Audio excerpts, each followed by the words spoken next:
Dambinaal uffannaa hojjettoota keessummeessitoota mana nyaataa dhugaatii ilaalchisee adabbiin hanga birrii 50,000 hojiirra ooluu hidha. Imbaasiin Suudaan kibbaa liqii kiraamanaatiin rakkataa akka jiru himame. Turkiin marii nagaa Liibiyaa akka deeggartu irra deebiin mirkaneessiteetti jirti. Dhaabbanni doonii Jarman sababa cufamuu Star of Hormuz irratti doolaara miliyoona 600 dhabuu isaa himeeti jira. Ajajaan Iraan himannaan Ameerikaan Star of Hormuz keessatti guutumatti to'achuu isheetiin kufaa taasisuun immoo gabaafame. Shamar kafuunee kabajamtootaa fi hordoftoota jeeman irraa oduu galgala kanaaf qindeeffanne simbiraan ga'a.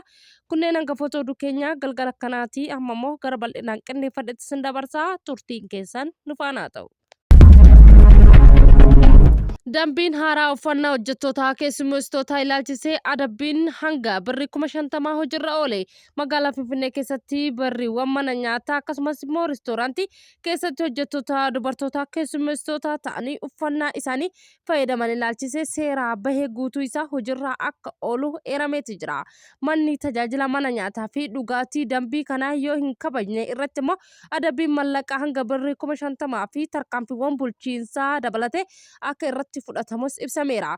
Dambiin haaraatti uffannaan dhorkame keessa immoo qamisii gabaabduu jilbaa ol ta'e uffachuu irratti immoo kan dhorke yoo ta'u uffata qomaa qullaa mul'isus fayyadamuun sirrii akka hin taane ibseeti jira. Qubeellaa gaa'elaa malee immoo qaama mul'atu irratti immoo faaya kaa'amuunis immoo akka hin barbaachisnes ibseeti jira. Hundeessaa fi miseensi boordii raawwachiisa waldaa ogeessaa hoteelaa fi turizimii magaalaa Finfinnee Naafqoot Geetahuun akka ibsanitti kanaan dura uffatawwan seeraa yuunifoormii kallattii kaa'amee mul'atan tokko isaan immoo aadaa fi duudhaa hawaasaa keessaa kan ba'e ta'uu isaa himaniiti jira. Yeroo ammaa kana immoo manneen tajaajila keessummeessaa keessatti yuunifoormiin uffatan sirreeffamuu qaba akka ta'es immoo ibsaniiti jiru. Ga'umsa ogummaa fi kan giddu galeessa godhate akka ta'es immoo gaafataniiru. Imbaasiin Suudaan kibbaa liqii kiraamanaatiin rakkatee akka jiruu fi imbaasiin cufamuuf akka jiru himame. Imbaasiin Suudaan kibbaa Keeniyaa keessaa Naayiroobii jiru sababa kiraamanaatiin kaffaluu dadhabuudhaan cufamaa akka jiru himameeti jira. Imbaasiin Suudaan kibbaa Keeniyaa jiru kiraamanaa kaffaluu waan dadhabeef cufamuu isaa hojjettoonni imbaasichaa fi lammiileen Suudaan kibbaa tajaajila gargaarsa imaltuuf achitti argamanis immoo himaniiti jiru. Imbaasiin Suudaan kibbaa kun naannoo Kilimin Naayiroobiitti argamuun kan roobii gaafa Hagayyaa 11 kan cufamee ture ta'uu isaa ibsameera. Mootummaan Suudaan kibbaa kaffaltii kiraamanaa kan ji'oota 4 osoo hin kaffalin sababa tureef imbaasiin isaa immoo Keeniyaatti cufamee akka jiru himameera. Hanga mootummaan Keeniyaa fi qaamni dhimmi ilaallu gidduu seenutti imbaasichi akkuma cufamutti kan turu ta'us immoo himameera. Lammiiwwan Suudaan kibbaa sanada imalaa qopheeffachuun gara imbaasii biyya isaanii imaluu isaaniitti wardiyoota poolisiitiin akka achi ari'amanis immoo ibsaniiru. Dhimma kanaan wal qabatee yaaliin raadiyoo Tamzaawus ministeera dhimma alaa Suudaan kibbaa dubbisuuf taasisee akka hin milkoofne ibsameeti jira. Maddii raadiyoo Tumzuuniif wabeeffannee kan gabaafnedha.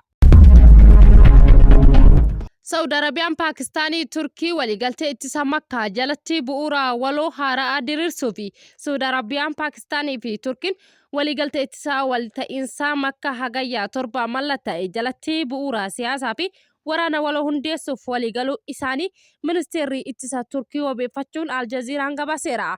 Akka ibsa miidiyaalee torban darbe keessa Ankaraatti gaggeeffameen bu'uurri haaraa kun immoo ministeerota ittisaa, ministeerota dhimma alaa fi ajajoota waraana biyyoota sadanii walitti fiduu akka danda'u himameera. Waliigaltichi gamoota ji'opolitikii naannoo haaraa ta'e kan ibsu yoo ta'u immoo shaakala waraana waloo diriirsuuf akkasumas immoo teekinooloojii fi tumsa industirii irratti biyyoota gidduutti taasifamu haala cimaan kan kaayeffatame ta'uu isaa himameera. Dhaabbanni doonii Jarman sababa cufamuu Star of Hormuz irratti doolaara miliyoona 600 kasaaruun gabaafame. Dhaabbanni doonii kontiraan Jarman keessatti adda duree ta'een Hagayyaa sababa keessa wal dhabdee baha giddu galeessaa keessatti uumame. Star of Hormuz cufamuu isaatiin kurmaanni lammaffaan qofa keessatti doolaara miliyoona 600 akka baasee himameeti jira. Dhaabbatichi gabaasa faayinaansii baasii kana bu'aa qulqulleessuu isaa keessatti immoo bara darbe doolaara miliyoona 306 ture ta'ee bara kanammoo gara doolaara miliyoona 83tti gadi bu'uu isaa ibseeti jira. Sababa baasii daandii doonii filannoo inshuraansii boba'aa fi loojistikii irraa argamuu dabaluu isaatus himeeti jira. Haa ta'u malee ala ergi cimaan Eeshiyaa irraa fi fidii akkasumas immoo Ameerikaa keessatti argamu miidhaa dinagdee fi cufuu Star of Hormuz irraa kan ka'e gara tokko keessatti hir'isuuf ta'uu isaa dhaabbatichi dabalee ibseeti jira.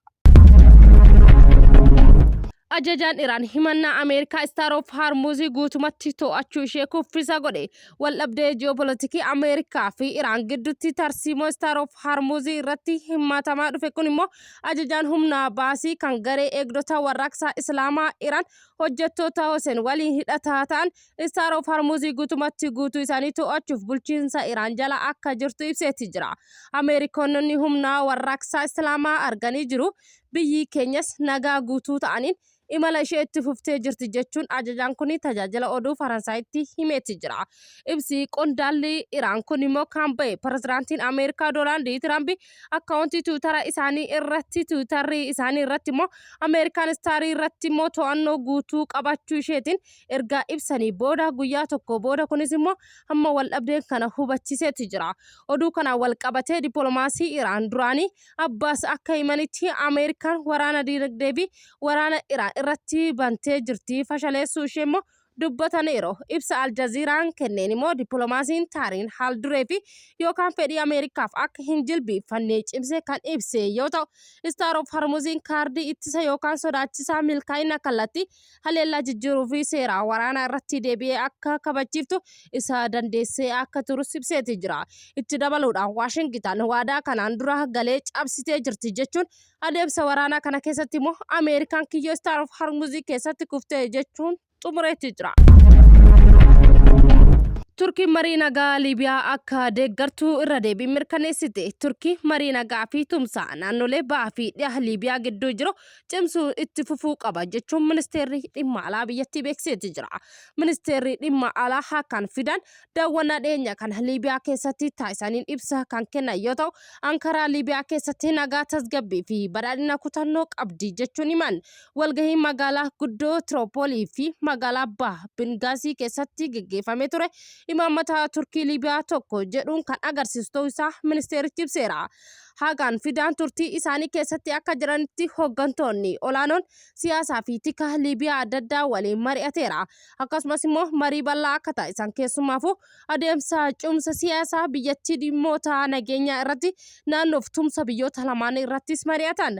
Turkiin nagaa Liibiyaa nagaa ofii irraa adda baatee akka hin ilaalle kan mirkaneessan Fidan akkasumas immoo keessattuu damee nageenyaa fi ittisaa irratti tumsa taasisuuf nageenya naannoo keessatti gahee murteessaa akka qabdus immoo cimsanii ibsaniitu jira.